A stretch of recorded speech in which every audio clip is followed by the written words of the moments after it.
Did I read that accurately? Senator, I don't have it in front of me. I don't have any reason to think that you did not read that correctly. Okay. You are very active in Planned Parenthood, are you not? No, Senator. Okay. Well, Planned Parenthood, in its annual reports, lists you as a, quote, silver friend, close quote. Do you know what a silver friend means? I don't, Senator. That's someone who has donated between $1,000 and $2,500 to Planned Parenthood of Greater Washington and North Idaho. That's in the Planned Parenthood annual reports. You don't know anything about that? I don't recall. What I recall, Senator, is that my husband had donated to Planned Parenthood, and I think at some point in time they listed me along with him, but I believe that was a donation. This is you. Okay. And in fact, they say that as of 2018, you've been a donor for at least 10 consecutive years. Is that right? I do not recall donating them for the last 10 consecutive, You know, 10 years before 2018 or 10? That's as of. I don't recall, Senator. In the culmination of the recent Senate Judiciary Committee hearing, Senator John Kennedy engaged in a probing dialogue with Rebecca Pennell, a distinguished nominee for district judge. Senator Kennedy, in his characteristic manner, delved into the essence of Judge Pennell's judicial philosophy. With precision, he referenced a notable statement penned by Judge Pennell and her associates in 2020, addressing the pervasive issues of racism and white supremacy. Judge Pennell's response, gracefully poised, reflected her commitment to impartiality and legal acumen. Moreover, Senator Kennedy's inquiry into her purported affiliations with Planned Parenthood showcased his meticulous scrutiny. Judge Pennell's composed elucidation, coupled with her acknowledgement of familial connections, underscored her integrity and transparency. You are a political activist, aren't you? Thank you, Senator Kennedy. I am a judge on the Washington State Court of Appeals. I don't consider that to be a political activist. Okay. In 2020, you and 10 of your friends issued a written statement. You entitled it, quote, Statement on Racism, White Supremacy, and Justice. Here's what you said. I'm quoting from you now. Racism and white supremacy currently plague every social, educational, economic, governmental, and legal system. Racism and white supremacy currently plague every social, educational, economic, governmental, and legal system in our state and in our nation. And they have for centuries. Both, you're referring to your state and America, both target Black, Indigenous, African American, Latinx, and other people and communities of color, resulting in entrenched inequality and inequity, manifesting in unjust, unfair, and differential treatment, and yielding remarkably disparate and negative outcomes relative to those experienced by white people. End quote. Did I read that accurately? Senator, I don't have it in front of me. I don't have any reason to think that you did not read that correctly. Okay. You are very active in Planned Parenthood, are you not? No, Senator. Okay. Well, Planned Parenthood, in its annual reports, lists you as a, quote, silver friend, close quote. Do you know what a silver friend means? I don't, Senator. That's someone who has donated between $1,000 and $2,500 to Planned Parenthood of Greater Washington and North Idaho. That's in the Planned Parenthood annual reports. You don't know anything about that? I don't recall.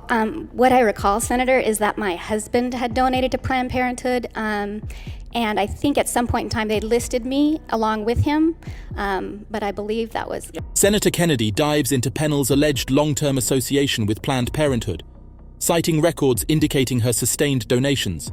Pennell, while conceding her spouse's contributions, professes uncertainty regarding her continuous involvement. Transitioning to Pennell's judicial record, Senator Kennedy probes her memory on specific cases, notably State v. Westwood, where Pennell acknowledges a reversal among the few instances in her extensive caseload. Similarly, the inquiry extends to personal restraint of aist, where Pennell elucidates the complex nuances despite the absence of a reversal in the outcome. Continuing the exchange, Senator Kennedy references parental rights of Al-K and State v. Log Bomb, prompting Pennell's acknowledgement of reversals within her overall caseload. However, her recollection falters regarding State v. Barboza v. Cortez, exemplifying the vast volume of cases she has presided over.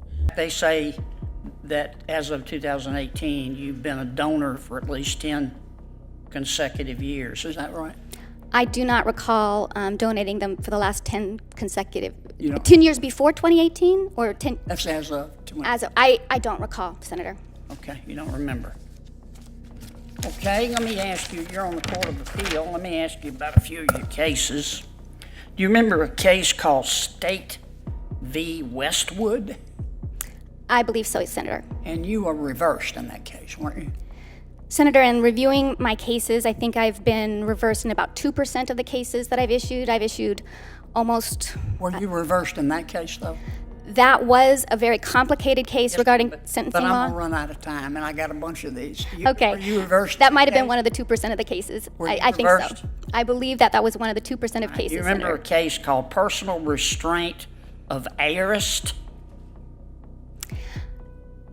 That, I think, was the case regarding whether or not the person had Were been you deprived. reversed in that case? That was, I think I was not Were you reversed. reversed in that case, Counsel? Senator, I think that I wasn't reversed as to outcome, but it was one of the 2% of the cases where the state Supreme Court Do you disagreed with the remember a analysis. case called Parental Rights of ALK? Were you reversed in that case? Senator, I think that was one of the 2% of my over 450 cases where there was a reversal. Do you remember a case called State v. Log Bomb? I recall that case, Senator. That Were case, you reversed in that case? that was one of the 2% of cases. I issued an opinion to affirm a conviction, and the state Supreme Court overruled that You and remember a reversed. case called State v. Barboza v. Cortez? Were you reversed in that case? Senator, that case is not coming to mind again. I've issued myself personally written over 450. You remember- As the discussion nears its conclusion, Senator Kennedy continues to probe into Pennell's judicial record, citing various cases for her response. Pennell, demonstrating her legal acumen, recalls State v. Tellick and Hendon v. Moses Lake School as potential instances within the small percentage of cases where her analysis faced disagreement from higher courts. As the interrogation persists, Kennedy mentions State v. Curry, prompting Pennell to recognize it as another case within the same narrow margin of reversals. The senator then queries about State v. Rothbone, to which Pennell acknowledges the possibility of it falling within the aforementioned category. Transitioning to Douglas v. Shamrock Paving Company, Pennell elucidates on the nuances of the court's ruling, highlighting her predominantly affirmed stance with only a partial reversal on a specific aspect of the case. Kennedy expresses surprise at the potential rarity of such occurrences, prompting further scrutiny. In an interjection, Senator Durbin seeks clarity on the numerical proportion, to which Pennell confidently responds, affirming her meticulous approach to the over 450 cases she has authored, many grappling with complex legal precedents and emerging issues. Remember a case called State v. Telvik? Senator, I think I recall that name. That might have been one of the Were you 2% of reversed cases. in that too? That might have been one of the 2% of cases, Okay. Senator. Another case, Hendrickson v. Moses Lake School. Were you reversed in that case? Senator, I recall that case. I think that might have been one of the 2% of cases where the state Supreme Court disagreed with the analysis of another Were appellate you court. reversed? You State. remember a case called State v. Curry? Were you reversed there? Senator, I think you're reading off all the cases. I think that's one of the 2% of cases. Okay. How about a case called Estate v. Rathbone? Were you reversed? That's probably one of the 2%, Senator. How about a case called Douglas v. Shamrock Paving Company? Senator, that's Reversed. a case where I was largely affirmed. The only thing that was a reversed, I included everything, even if it was just a partial reverse. The only thing that I was reversed on was an award of attorney fees. The substance of the law, which was rather new in that case regarding what constituted an investigation for an environmental So cleanup. you weren't reversed? That part of it I was affirmed. Yeah, I think that would be a surprise to the Supreme Court that you weren't reversed. Okay, thank you, Senator. I'm out of time. Thanks, Mr. Chairman, for your Senator. indulgence. For the record, what is 2% of 450?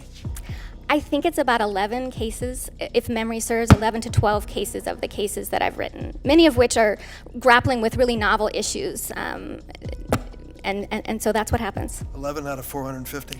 Over 450 that I've written myself.